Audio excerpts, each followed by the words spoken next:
In my late 20s, I worked as a security guard at a large hotel in my town. I didn't want that job, but it paid me way better than most of the jobs nearby that I actually wanted.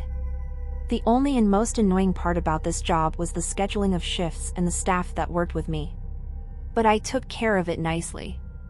At the time, the hotel was having trouble with lack of staff to cover shifts, so my schedule would be mornings, evenings, or overnights all randomly throughout the week.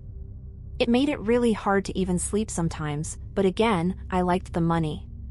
Anyways, I was working a late evening shift this night and was at the front desk talking to two of my coworkers. My shift used to end at 12 and it was around 11 when I was just passing time with my colleague. In the middle of our conversation, the phone in front of me, on the desk, rang. It wasn't a usual time of phone ringing.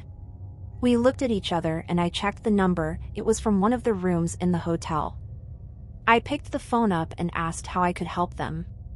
For a few seconds, no one spoke and suddenly a man started speaking and the man said that he was really worried about something happening in one of the rooms.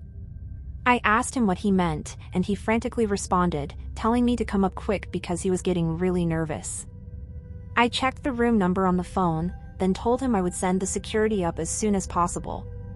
And by security, I was referring to myself. When I put the phone down, I quickly explained the strange nature of the call to my coworkers, then headed to the elevators and went to the mid-level floor where the caller's room was located.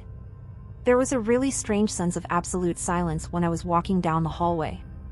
I expected to hear whatever the caller was talking about, but there were no loud noises coming from anywhere on the floor. I thought that the caller would be standing by their door waiting for me or something like that, but the door was closed strangely. I stood by the door and knocked it loudly, announcing that it was us, the hotel security. But there was no movement or sounds coming from the room as a response. I waited there for a minute or two, but there was no answer. Then I walked down to the end of the hallway to find out anything unusual for myself. There was nothing again. Then I continued walking back to the door and knocked again. A few moments later, the door to the room behind me opened and an older woman asked if I was security. I said yes and asked if they knew anything about a strange noise or the caller from the room, to which they replied that they had heard loud noises traveling through the hallway a few minutes ago but were unsure what it was. From their voice and facial expressions, they seemed really terrified. At this point, things only got worse and I was already starting to get really nervous. I grabbed my walkie and radioed down to the front desk, asking them to call the room again and let me know if they answered. After a little bit, they replied that nobody answered. I stood there for a moment, trying to think of what to do before radioing back down to them. I told them to check who was staying in the room. After waiting for what felt like forever, they finally got back to me, saying that the room didn't get booked for about a month. Even more confused, I took out my security keycard and opened the door since nobody was supposed to be there. The room looked dusty and unused, as far as I could tell. I searched every corner of that room but didn't find anything. Then I walked over to the phone. I turned it over and got the serial number on it. Then I went back down to the lobby where my desk was and checked the security records for timestamps of calls that had been made from that room. Sure enough, there was a record of an active call having been made from this room to the front desk, the one that I had answered about 15 minutes ago. As I was looking at the records, the phone rang again. I stepped back out of fear and then picked the phone after it had been ringing for a while. I didn't speak and after about 10 seconds, someone started breathing heavily on the phone and then whoever it was, started laughing like a maniac. I dropped the phone and reported the incident. Obviously, the hotel didn't record the calls or anything, so all I was able to confirm was that someone was in that vacant room without permission. This ended up becoming a bigger investigation over the coming days as the next morning, one of the guests staying in a room on that floor was reported missing by a family member staying in a separate room. The security footage of all the entrances and exits were reviewed, and the missing person was last seen leaving the hotel alone a couple of hours prior to the call that I had received. It's still unclear if the two incidents were connected or not, but it's definitely a really strange situation. I don't know how the caller got access to that phone or who they were, but personally, I believe that the reason they called seemed to add up with someone getting forcefully kidnapped based on their brief description. The person behind the mystery call was never identified, and as of right now, the missing person still has not been found.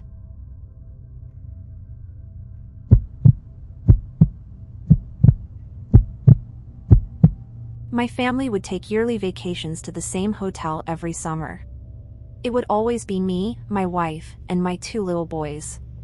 The summer of 2017 was the creepiest vacation of all because of the horrifying encounter with a creepy family at the hotel. When we arrived at the hotel, after unpacking, the kids went to the water park whereas my wife and I sat on the chairs around the pool. When the night was falling, I went to get the boys and get ready for dinner. After searching for some time, I was able to find Tom, the older of the 2. I asked him where David was. He told me that he saw David going to the other side of that park along with a strange person. I searched for him for a while and finally saw him. He was in the back corner of the park, where a few chairs were set up, talking to a small boy who looked about his age. Sitting in the chairs next to him was a strange couple that seemed to be the boy's parents. I walked up and briefly introduced myself, but they didn't respond aside from giving me a slight smile. Then I held David with my hand and took him to the room. I was afraid about this situation. David told me something strange. He said that the strange couple had told me to come for dinner at their place. And from the way he was telling this, David seemed interested as well. We ignored this after that and went for dinner at a nearby place. When we got back, we got in the elevator and made our way up to our floor, but as the elevator doors opened, David's new friend and his mother were standing there as if they were waiting for the elevator to go down. As soon as we got out, the mother looked at me with a short smile and asked if David could join them for dinner tonight. I briefly looked at my wife, who seemed just as confused and concerned as I was, and then I looked back at the lady and denied it kindly. Her smile faded as she turned and walked down the opposite hallway. It was strange that they were creepily waiting for us by the elevator the whole time just to ask about dinner. When we got inside our room, we pulled David aside and strictly told him not to go near that family without one of us with him. He seemed a bit upset about it, but he agreed. Eventually, we all got ready for bed and turned out the lights. A few hours into the night, I was shaken awake. I jolted up, pretty on edge, and I saw Tom next to me, still shaking my arm. I asked him if he was okay and Tom responded quietly, whispering to me that David was talking to someone at the door.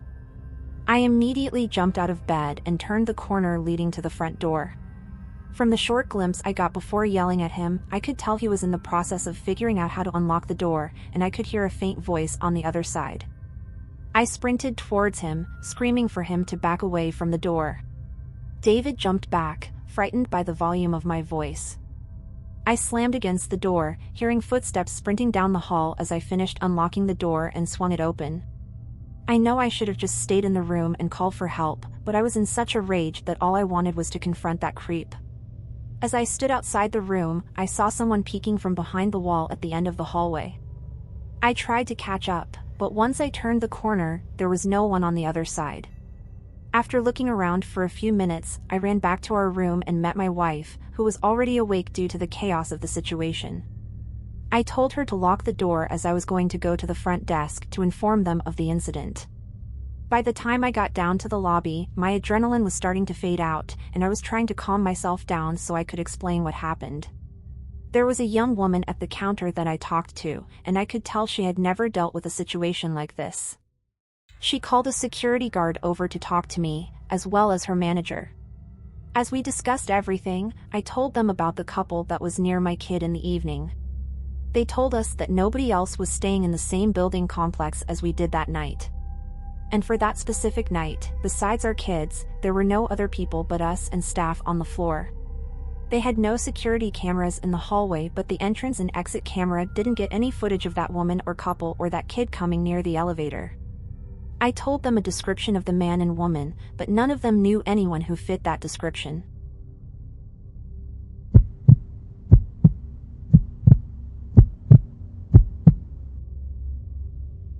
This story takes place about 5 years ago when I used to work at a hotel near where I live. It's sort of a smaller hotel, and I was able to get the job because my parents are good friends with the owners. What I did was pretty much work behind the front desk and help people check in and check out. Of course, I did some other things too, but that was my main job. When I first got the job, I was working overnights, which were generally pretty quiet, especially in the middle of the night, and I had some free time. I didn't really like working in the middle of the night, but I did like that it was usually really easy. There would rarely be people checking in or needing anything from me super late at night. One night, I was working, it was about 1 a.m. It was really quiet, and it had been for some time. I heard the front door to the hotel open and shut and looked behind the front desk to see who was coming in. I saw a man walk in, and he was walking towards me at the front desk. When he arrived, I greeted him, and he told me he was interested in getting a room. I started saying what I always say to people checking in, and the man's phone started to ring. He suddenly put his hand up and apologized, but he had to take the call. He then walked past me towards the hallway where the rooms were and disappeared. I heard him talking on the phone as he seemingly walked down the hallway. I remained at my desk, waiting for the man to return, and didn't think too much of it. But several minutes went by, and he didn't come back. I also didn't hear anything more of the man. I didn't hear him talking or walking around nearby. I turned and looked at the monitors we had behind the front desk that I could watch. They basically had every hallway in the hotel under surveillance. I scanned around them, and I wasn't seeing the man at all. Then I noticed one of the cameras seemed to be out of order. On one of the floor-level hallways, the camera had gone completely black. I thought this was strange, especially since the man had gone down in that direction. I decided to leave my front desk and see what was going on down there. The place was completely silent, and I couldn't hear anything. I walked out and went around the corner to go down the hallway where the man had gone. It was a hallway where we had some vending machines and a couple of meeting rooms. As I looked down the long hallway, I didn't see anything at first, but as I slowly walked down, I heard some noise. I kept walking closer to it. Once I reached about halfway down the end of the hall, I noticed the door to the stairs and exit of the building open up. I froze where I was and watched two men dressed in all black with ski masks walk out and down the hall where the guest rooms were. One of the men looked over at me and immediately noticed me. The other guy did as well. I was halfway down the hallway and had nowhere to hide. All I could do was turn to go back to my front desk. When I did, I saw one of the men start to run after me. I sprinted back to the desk. The front desk was in a sort of enclosed area for our safety, and I knew if I could make it back there, I'd be a lot safer. Once I got back, I closed the door and locked it, then called the police. The man arrived and tried opening the door to the area that I was in. He then went towards the front of the desk. I ducked down under it as far as I could to be out of sight in case he had a weapon or something. I heard a few bangs on the window and then a few bangs on the door. After that, it was silent for a while. I waited there hoping that the police would arrive soon. Several minutes later, I stood back up and looked at the security cameras. There was one that was still all black, but now another one was as well. I looked around behind the desk and didn't see anything. I didn't hear anything either. Less than a minute later, the police arrived at the hotel and walked in the front door. I told them what was going on, and they ended up searching the entire building. Unfortunately, the men that had been there were gone. After looking at the security tapes and examining the hotel, it was determined that the guy who had walked into the hotel and received the phone call had walked down the hall and left out the exit of the stairwell, letting the masked men into the hotel and covering the camera with black tape in the process. I think all the men had planned the job to rob one of our guests at the hotel or something. Either way, it gives me the creeps to think about.